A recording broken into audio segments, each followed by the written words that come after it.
Oh, I always figured that when you get old, the world would slow down a little for you. But there I was, 68 years old, retired from running my little trucking business, and life still had a way of hitting me out of nowhere. That Thursday afternoon, the air in my San Antonio office was thick with Texas heat. My old Ford pickup simmered outside the window, and the paperwork for a lost client contract sat scattered across my battered oak desk. It should have been a day for regrets. But then my phone rang, and everything changed. It was my son Lucas. 3 years of silence, all because of one blown-up argument about money and pride. I nearly let it ring to voicemail, but something in my chest made me answer. "Dad?" His voice was hesitant, softer than I remembered. "Dad, it's me. I know it's been a long time. I messed up. Look, Emily and I would love to have you for dinner. We're settled in now, and we've missed you." Emily, my daughter-in-law, hadn't spoken to me since the fallout either. But hearing Lucas ask, after all that stubborn silence, made my heart ache and swell at the same time. Maybe I was getting too sentimental in my old age, but I'd been wishing for this call for years. "When?" I managed, trying to keep my voice steady. "How about this Saturday? We live out in River Oak Ridge now. It's not far, I'll send you the address." "All right, son," I said, the words catching in my throat. "I'll be there." He sounded relieved, and before I knew it, we were talking about old times. He even mentioned how much Emily had improved her cooking, how she wanted me to try her brisket recipe. By the end of that call, the stress of losing that big contract felt like nothing. Family was always more important than any business deal. After hanging up, I pulled out the old Samsonite suitcase my late wife Hazel and I used for vacations, packed my good shirt, the watch I'd saved for special occasions, and even grabbed a bottle of her favorite perfume, for Emily. I wanted to make a good impression, start over right. Friday morning, I set out early. The drive from San Antonio up to River Oak Ridge took a couple of hours, but the roads were clear. The radio played old country tunes Hazel would have liked, and for the first time in years, I felt hopeful about seeing my son again. I rehearsed what I'd say if we started talking about the past, about money, about that old argument. I just wanted a peaceful dinner. Maybe I could even see the grandkids. As I rolled into River Oak Ridge, I marveled at how much life had changed. The old neighborhoods where Lucas learned to ride a bike were gone, replaced by fancy houses, big lawns, and private gates. His new address was at the end of a winding cul-de-sac shaded by pecan trees, the kind of place I never dreamed my family would end up. When I pulled up in front of the house, the first thing I noticed was the silence. No kids in the yard. No sound of dinner being made. I carried my gift bags, the watch for Lucas, the perfume for Emily, and rang the bell. Nothing. After a while, I walked around the house, hoping someone was just in the backyard. The pool was spotless, the patio furniture untouched. It looked like something out of a magazine, but there was not a soul in sight. I tried calling Lucas. Straight to voicemail. I tried Emily, but she didn't answer either. That's when the neighbor showed up, a wiry guy in his 50s named Frank. He was trimming hedges next door, sweat running down his face. He called out, his voice trembling. "Sir, you need to leave. I know who you are. Your son and his wife, they're not what they seem. They're dangerous." At first, I thought he was joking or confused. But the look in Frank's eyes told me he meant every word. "Get back in your truck and drive away. Don't eat anything here, don't drink. And don't let them see you if you can help it. I've seen too much, and I'd never forgive myself if I didn't warn you." My hands shook as I thanked him, not sure whether to laugh it off or start running. In my mind, I replayed every argument, every time Lucas had been desperate for money. Had something changed in him? Was this neighbor just a busybody, or was there something truly wrong? Standing there on that perfect Texas street, clutching my wife's perfume and a bottle of whiskey meant for a family celebration, I felt more alone than I had in years. Just then, a black Mercedes rolled slowly up the driveway.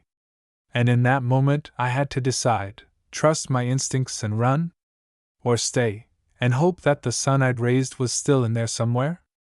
The Mercedes came to a smooth, silent stop beside my beat-up Ford.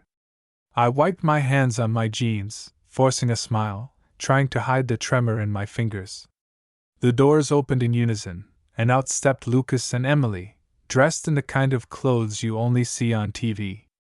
Emily's smile was bright, but her eyes flickered to the neighbor, Frank, who disappeared behind his hedges as fast as he could. "Dad! We're so sorry!" Lucas called out, rushing up the walkway. "Traffic out of Austin was a nightmare. Did you wait long?" I shrugged, hiding my nerves. "Not too long. Place looks beautiful, son. Emily, you're looking well." I handed over the perfume. She hugged me, cool and perfumed, a little too rehearsed. Lucas grabbed my bag before I could protest. "Come on inside, Dad. We've got dinner nearly ready, and you have to see the house." Inside, the air conditioning was cranked up high, the smell of roast brisket drifting from the kitchen. The living room looked like a magazine spread: leather couches, massive TV, modern art on the walls. All those years of hard work, and here my boy was, living a life I barely recognized. "Sit, make yourself at home," Emily chirped. She poured me a glass of iced tea before I could ask, her smile never slipping. "Let's get you cooled off. I'll set the table." I thought about Frank's warning as I sipped the tea. The glass was sweating in my hand, cool and sweet. For a second, I almost laughed at my own paranoia. Then I remembered Frank's pale face and the way his voice cracked. "Don't eat or drink anything." I set the glass down, making an excuse about needing water instead. Emily didn't bat an eye, just bustled back to the kitchen. Lucas sat beside me, his leg bouncing nervously. "Dad," he started, "I'm glad you came. I know it's been a while. I've missed this, you and me, just talking." I wanted to believe him. I wanted the old Lucas back, the one who helped me fix up the truck or watched Cowboys games on Sunday. But I couldn't shake the feeling that something was off, that there was a script he was following. "You did good, son," I said quietly. "All this, it's more than I ever dreamed for you." He looked away, jaw clenched. "It's not all as perfect as it seems, Dad. Sometimes people have to make choices." Before I could ask what he meant, Emily reappeared, beaming, and called us to dinner. The table was set with the finest china, candles flickering even though it wasn't dark yet. Emily had gone all out: roast brisket, mashed potatoes, homemade rolls. I sat at the head of the table, place of honor. Lucas poured wine for himself and Emily, but only water for me. "Doctor's orders," he joked, nudging the glass closer. Emily served me a heaping plate, watching a little too closely as I picked up my fork. I made a show of eating, but my stomach nodded. The neighbor's warning echoed in my mind with every bite. "So, Dad, how's retirement?" Emily asked sweetly, her gaze flicking to Lucas. I shrugged. "Keeps me busy. Still see some of the old crew play cards. It's quiet." I steered the conversation toward safer topics: grandkids, vacations, old family stories. Lucas answered, but always with that edge of nervousness, like he was waiting for the right moment to say something important. Halfway through dinner, I excused myself to the bathroom. In the hallway, I glanced at the family photos: Lucas and Emily on vacation in Cancun, their wedding day, a few pictures of Lucas as a kid, none with me or Hazel. It stung, but I tried to let it go. In the bathroom, I splashed water on my face, trying to clear my head. My mind raced with half-formed suspicions. Why did Frank say they were dangerous? What had he seen that I hadn't? When I came back, Emily was serving dessert, apple pie, my favorite. She cut me a large slice, her hand steady. but her eyes locked on mine. "You have to try this, Grandpa. I made it just for you." Lucas smiled, but his hand shook as he lifted his fork. "To family," he said, raising his glass. I hesitated, my fork hovering over the pie. "Maybe later," I said. "That brisket filled me up." A silence fell, tense and heavy. Emily's smile faltered. Lucas looked at me, eyes hard to read. Then, from outside came the sound of a car door slamming. Emily's face drained of color. Lucas stood abruptly. "Did you invite anyone else, Dad?" I shook my head, heart pounding. Through the window, I saw Frank, the neighbor, standing at the edge of the yard, his arms crossed, staring straight at the house. Behind him, a sheriff's cruiser rolled slowly down the street. Lucas cursed under his breath. Emily's fork clattered to her plate. Something was about to happen, and for the first time since arriving, I wondered if I'd ever make it out of River Oak Ridge alive.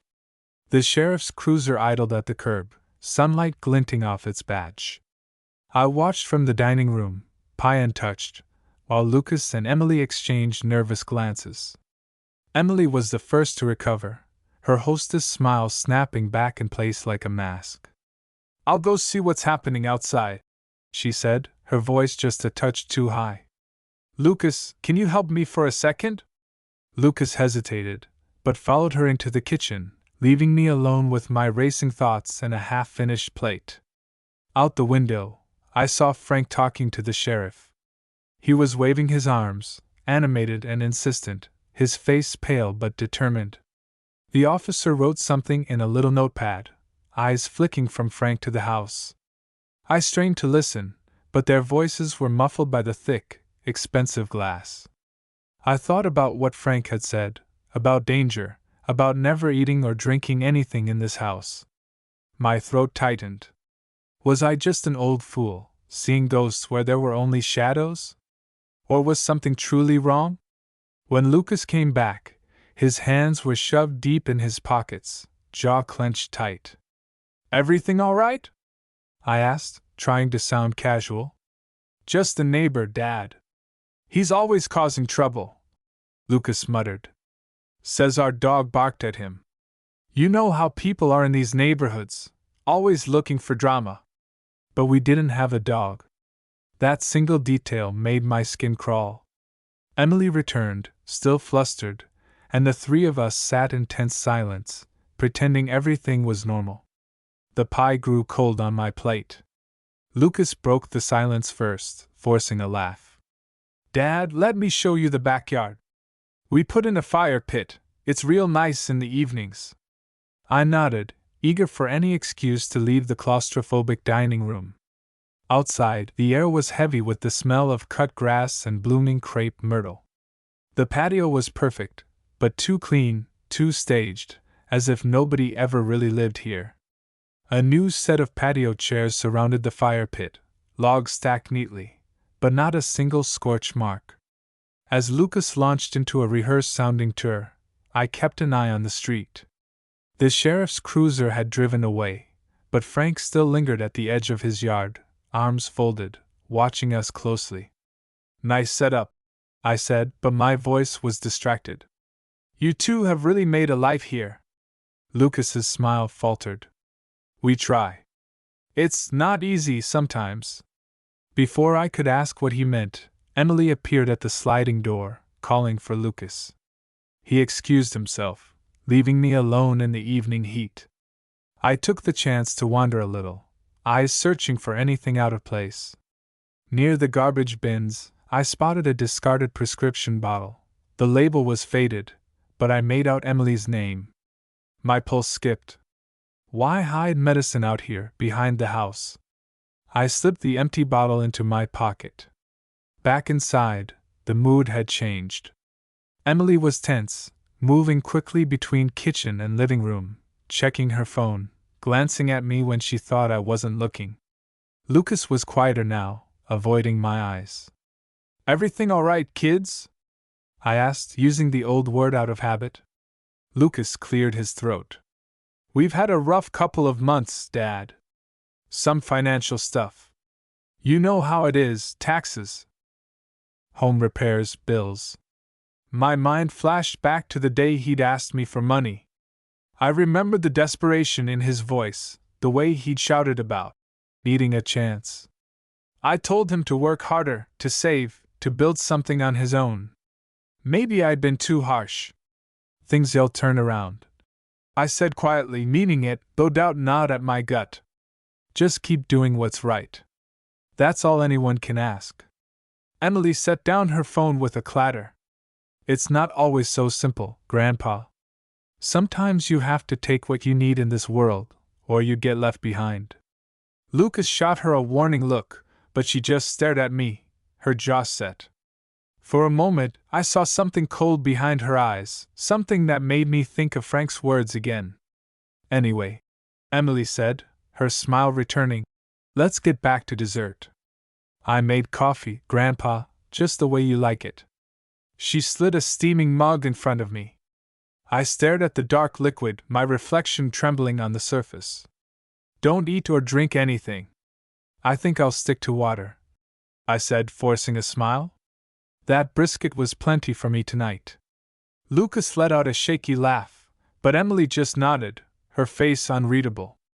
Silence stretched between us, thick and uncomfortable. I excused myself, claiming I needed to call an old friend. In the hallway, I pulled out my phone, fingers shaking. I considered calling the sheriff, telling him about Frank's warning, about the prescription bottle, about the way Lucas and Emily seemed to be acting out some strange script. But what would I say? That I felt unsafe at my own son's table? That I suspected something sinister because a neighbor said so? I stepped outside to clear my head. The Texas twilight painted the sky gold and lavender, but the street felt colder than ever. Across the way, Frank caught my eye and mouthed, "Be careful." I nodded, heart pounding. As I stood there, the wind picked up, rustling the pecan trees and carrying with it the distant sound of sirens. The sirens faded, but their echoes stayed with me, bouncing around in my head as the sun dipped below the horizon. I walked slowly back to the house, the lights now glowing warm and golden, but the comfort they once promised had vanished. My chest felt tight, not just from the tension, but from the heavy realization that this wasn't just family drama. Something dark was lurking beneath the surface. When I stepped inside, Emily was alone in the kitchen, humming a soft, tuneless melody as she scrubbed plates. I watched her for a moment, studying the way her jaw clenched, the way her eyes darted to the back window as if expecting someone. Lucas appeared at my side.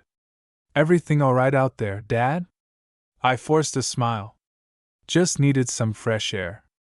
Place is beautiful at night." He nodded, but didn't quite meet my gaze. "Glad you like it. Emily's worked hard making it feel like home." I nodded, but my attention snagged on the prescription bottle still in my pocket. I thought about the warnings from Frank, the half-truths at dinner, the neighbor's pale face as he'd whispered, "Don't drink anything." Emily broke the silence, sliding over a plate of pie she'd kept warm. "You never got to your dessert, Grandpa. Have some, please." She poured me a fresh mug of coffee, pushing it toward me with a too bright smile. My stomach twisted. I remembered how Hazel used to smile when she brought me coffee, real warmth, not this strange, rehearsed act. "Maybe just a bite," I managed, picking up the fork with trembling fingers. I took the tiniest nibble, pretending to chew, then set the fork down. "You kids spoil me. Don't know how I'll go back to my own cooking after all this." Lucas tried to laugh, but it came out flat. Emily's knuckles were white on the mug as she stared at me. The air in the kitchen felt thick, like the pressure before a thunderstorm. "Grandpa," Emily said quietly, "how long are you staying in town?" I shrugged. "Just the weekend. Maybe drive out to the coast, see some of the old fishing spots." I tried to sound casual, but every muscle in my body was tense. She nodded, her lips pressed tight. Lucas stared at his hands, not saying a word. Suddenly, the front door rattled, someone knocking. Not loudly, but steady and urgent. Emily's face strained of color. Lucas stood up so quickly his chair nearly toppled. "I'll get it," I said before either of them could react.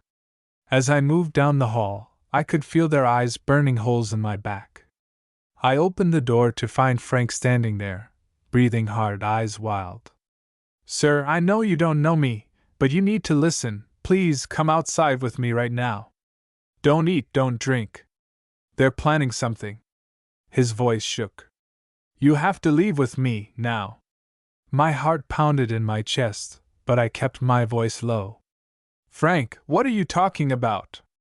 He glanced over my shoulder, voice barely above a whisper. "I saw them buy chemicals, stuff that's not for cleaning. And last year, the man who lived here before you, his daughter died after visiting. Everyone thought it was natural causes, but it wasn't. There was money involved." I looked at Frank, his hands shaking. "Do you have proof?" He shook his head, tears starting to build in his eyes. "No, but I know what I saw. Please, sir. You don't want to end up like the last guy." Behind me, Lucas appeared in the hallway. "Everything all right, Dad?" I forced a smile, putting a steady hand on Frank's shoulder. "Just talking with a neighbor about fishing spots. You know, reminiscing." Frank nodded, but I could feel the fear in him. Lucas watched us both, suspicion flickering in his eyes. "Come back in, Dad. It's getting cold," Lucas said, his tone firm. I stepped inside, but before closing the door, I squeezed Frank's hand. "Thank you," I whispered. Back in the kitchen, Emily was wiping the counters with feverish intensity, her hands moving so quickly she nearly knocked over a glass. She looked up, forcing a smile. "Is everything okay?" I sat down at the table, my mind racing. The pie, the coffee, the tension, Frank's desperation, it all pointed to one thing. I was not safe here. But I couldn't just run, not yet. I needed to be sure. I needed something solid, some evidence. I excused myself to use the bathroom, slipping the prescription bottle from my pocket, studying it under the pale light. The label was for a medication I didn't recognize, but the dosage was high, and the refill date recent.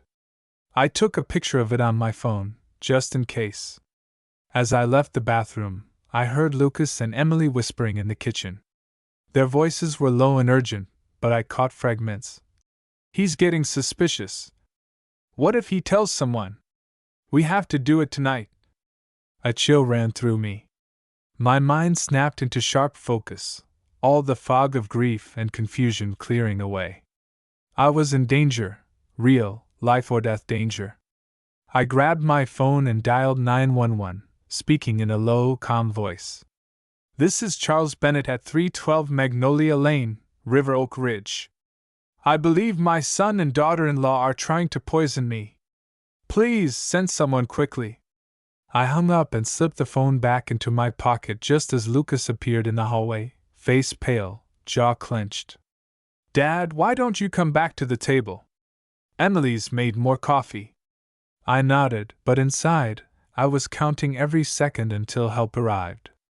Back at the table, Emily was pouring fresh coffee, her hand steady now, too steady. Lucas stood behind her, arms folded, blocking the exit to the hallway. The house, once so big and open, now felt like a cage. "Come on, Dad, you barely touched your pie," Lucas said, voice too friendly to be real. "Emily made it special for you." "I appreciate it," I said, my voice calm, even though my heart hammered in my chest. I glanced at the clock on the microwave. 10 minutes since I'd called for help. How long would it take for the police to get here? Emily smiled, but her eyes were cold as Texas marble. "You always said nothing beats a home-cooked meal, right, Grandpa?" She pushed the coffee closer. I reached for my mug, then faked a cough, covering my mouth with my hand. "Sorry, dry throat," I mumbled. "Maybe some water instead." I stood up, heading for the sink before either could stop me. My hands shook as I filled a glass, my mind racing for an excuse, any way to buy time. From the corner of my eye, I saw Emily take my mug and dump the coffee down the drain, moving fast, too fast, before Lucas saw her slip the cup under the cabinet. I watched her movements, careful, precise. She wiped her hands on a towel, shot a nervous glance at Lucas. "Everything okay?" Lucas asked, sounding like a man who didn't know which way was up anymore. Emily nodded, too quickly. "Just a little jumpy, that's all." I sipped my water, feeling sweat bead on my neck. In that moment, I caught a glimpse of my reflection in the kitchen window. I looked every bit my age, gray hair, tired eyes, lines etched deep by years of hard work and worry. But behind those eyes was something they'd forgotten: experience. I'd survived worse than this. I wasn't about to give up now. Suddenly, the house phone rang, a shrill, jarring sound in the tense silence. Emily nearly jumped out of her skin. Lucas moved to answer it, then stopped, looking at me. "Expecting a call, Dad?" "Nope," I lied, keeping my expression neutral. Emily grabbed the phone, voice shaky. "Hello?" Her back stiffened. Yes, he's here." "No, he's fine." She turned, eyes wide, covering the receiver with her hand. "It's for you, Grandpa. Your friend Frank." I took the phone, pressing it to my ear. Frank's voice was barely above a whisper. "Hang in there, Mr. Bennett. The sheriff's on his way, but Lucas and Emily are watching. Just act normal. Don't let them out of your sight." I felt a strange calm settle over me. "Thank you, Frank. I owe you one." I hung up, setting the phone down with a soft click. Lucas and Emily stared at me, both pale now, both jumpy. "Frank wanted to check on that fishing trip," I said, shrugging. "He worries too much." Lucas tried to laugh, but it sounded strangled. Emily fiddled with a napkin, twisting it tight. A heavy silence fell over the kitchen, broken only by the ticking of the clock on the wall. Suddenly, Emily stood up. "I'll get dessert plates," she said, voice tight. She hurried to the pantry, leaving Lucas and me alone. For a moment, it was just the two of us, father and son, but a lifetime apart. "Dad," Lucas said, his voice hoarse, "did you ever feel like you'd do anything for family? Even something you never thought you could?" I looked at him, seeing the scared little boy he used to be, and the desperate man he'd become. "Son," I said, "doing what's right for family never means hurting them. That's not love. That's fear. That's desperation." He dropped his gaze, jaw working. "You always thought I was weak," he whispered. "No, Lucas. I thought you could be better than me. I just wanted you to be happy, not rich, not powerful, just good." He blinked, as if seeing me for the first time in years. Emily returned with plates, setting them down with a clatter. "Eat, Grandpa. Please." Her hands were trembling now. I glanced out the window.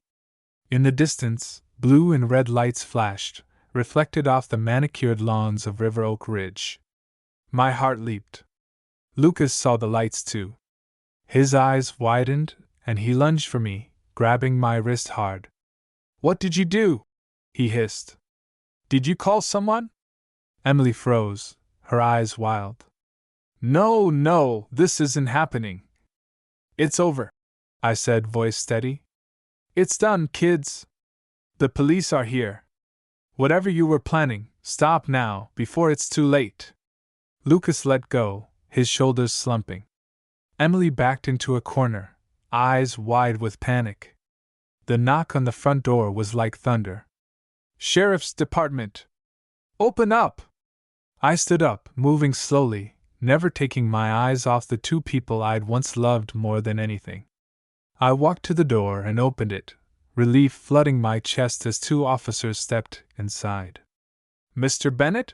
one officer said, looking from me to Lucas and Emily. "We need to ask a few questions." Behind me, Emily started to cry. Lucas stared at the floor, defeated. As the officers led us all to the living room, I finally let myself breathe. I had survived the longest night of my life. We sat in the living room, the world outside still pulsing with the blue and red lights of the sheriff's cruisers. Lucas slumped on the couch, head in his hands. Emily paced behind him, her eyes wild, mascara streaked down her cheeks. The two officers moved carefully, their hands on their belts, one eye on me, one on the kids. The lead officer, a tall woman with gray streaks in her ponytail, knelt in front of me. "Mr. Bennett, are you hurt? Can you tell me exactly what happened tonight?" My voice was steadier than I felt. "I believe my son and daughter-in-law tried to poison me. My neighbor Frank warned me, and I found some things that didn't add up. They kept pushing food and drinks I didn't ask for. And I overheard them say they needed to do something tonight before I could talk." Lucas started to protest, but Emily cut him off. "It was his idea," she blurted, her voice shrill. "I didn't want to, but Lucas said we needed the money, that you'd never help us otherwise." Lucas's head shot up, eyes burning. "Emily, stop it. Don't drag me down with you. You were the one who got the pills. You said it was the only way." The officers shared a glance, then separated them, questioning each in turn. I sat back, exhausted, my heart heavy with sorrow more than fear. How had it come to this? I'd raised Lucas to be honest, hard-working. Hazel would never have believed it, her only son, desperate enough to kill his own father for money. In the kitchen, another officer collected evidence. I watched him empty the trash, find the empty prescription bottle I'd stashed in my pocket earlier, and carefully photograph everything in sight. He checked the coffee pot, the pie plates, every bottle under the sink. When he held up a small, nearly empty vial marked with a pharmacy label and a red warning sticker, my blood ran cold. It matched the medication I'd found. Frank, still hovering outside, was finally let in by the deputies. He looked shaken, but relieved. "Thank you for listening, Mr. Bennett. I couldn't just stand by." I nodded, my voice thick with emotion. "You saved my life, Frank. I mean that." The officer asked me to recount everything, from the phone call inviting me to dinner, to the neighbor's warning, to the strange behavior at the table. I told it straight, trying to stick to the facts, but emotion kept catching in my throat. I was embarrassed, angry, humiliated, and yet strangely proud that I'd kept my head when it mattered. As the night wore on, the truth came tumbling out. Emily confessed first. She'd ordered the prescription under a friend's name, hoping to use the drugs to make it look natural. Lucas insisted he'd only wanted to scare me into signing over some of my retirement accounts, not to kill me outright. But the evidence said otherwise. The officers gathered the pie, the coffee mug, and several containers from the pantry for testing. One officer quietly told me that if I'd had more than a few bites, or a full cup of coffee, I probably wouldn't have woken up the next morning. My hands shook as I signed my statement. I glanced at Lucas, remembering his first steps, his high school graduation, his wedding day. I remembered the promise I made Hazel at her funeral, to take care of our boy, no matter what. But there are some things a father can't protect his son from, especially not from himself. As dawn broke outside, a detective arrived to take over the investigation. The house felt smaller, emptier. Emily sobbed quietly, her hands cuffed in her lap. Lucas just stared out the window, eyes hollow, as if he'd already left this world behind. Frank sat beside me, offering quiet company. "Sometimes family isn't who you're born with," he said, his voice gentle. "Sometimes it's the people who stand by you when it counts." The detective approached, his voice low and kind. "Mr. Bennett, you can come down to the station later for more questions, but you're free to go home now. We'll get you a ride." I looked at the house, all the memories, the good and the terrible, now twisted up with betrayal and fear. "I think I'll just sit here a while longer," I said. "Catch my breath." He nodded, understanding. "Take your time." Frank waited with me as the sun rose over River Oak Ridge, its light falling over a world changed forever. By the time the sun was up over River Oak Ridge, the house felt completely different. All that polished luxury, marble countertops, leather chairs, spotless floors, none of it seemed to matter anymore. The only thing left was the echo of voices, the weight of decisions, and the truth that sometimes family can break your heart worse than any stranger. The sheriff's deputies led Lucas and Emily out separately. I watched from the window, numb, as my only son climbed into the back of a cruiser without looking back. Emily glanced over her shoulder, her face a mask of regret and exhaustion. For a moment I wanted to run out, to beg them both to just tell me it was all a misunderstanding.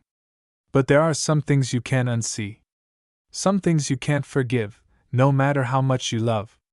Frank stayed with me, silent, until the last patrol car left the block. The quiet that settled over the house was nothing like peace. It was the hush after a storm, full of broken branches and battered hopes. I thanked Frank, told him again he'd done the right thing. He shook my hand, the grip of a man who understood what it meant to carry burdens alone. I walked through the house one last time. Every photo, every chair, every familiar shadow took on new meaning. There was the hallway where Lucas played with his trucks, the kitchen hazel filled with laughter, and the smell of cinnamon. But all those memories felt distant now, as if I was looking at someone else's life. The detective returned mid-morning to drive me home. "Do you have anyone waiting for you?" he asked kindly, as I packed my things. I shook my head. "No, but I'll be all right." He offered his card anyway, in case I needed to talk.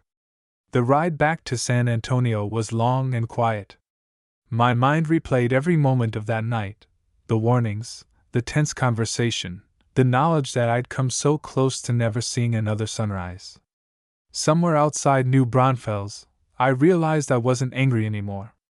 Just tired. Just sad. I spent the next weeks answering questions for detectives, talking to lawyers, and filling out paperwork for the district attorney.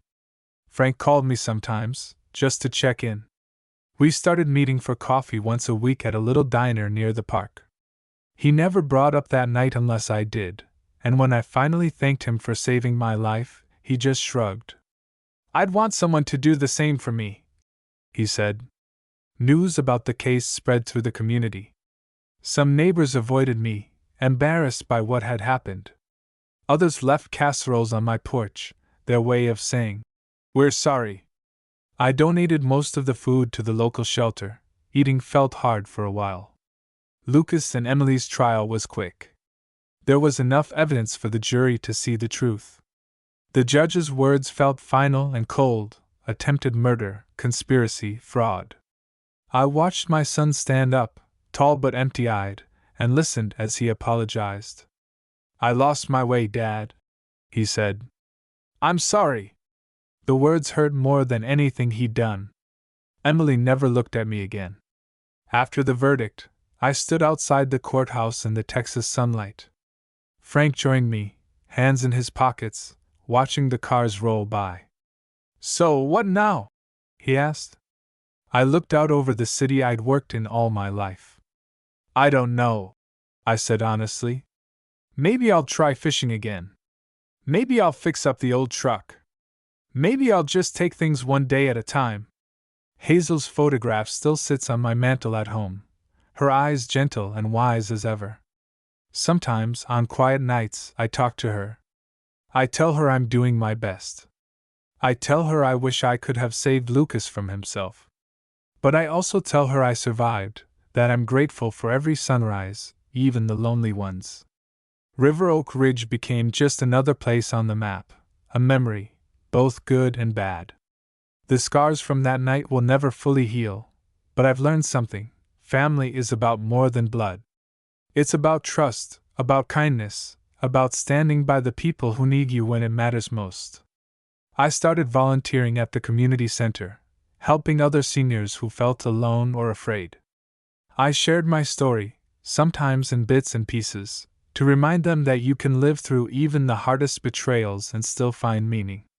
Frank and I fished together that spring, sitting quietly at the riverbank, casting lines into the muddy water.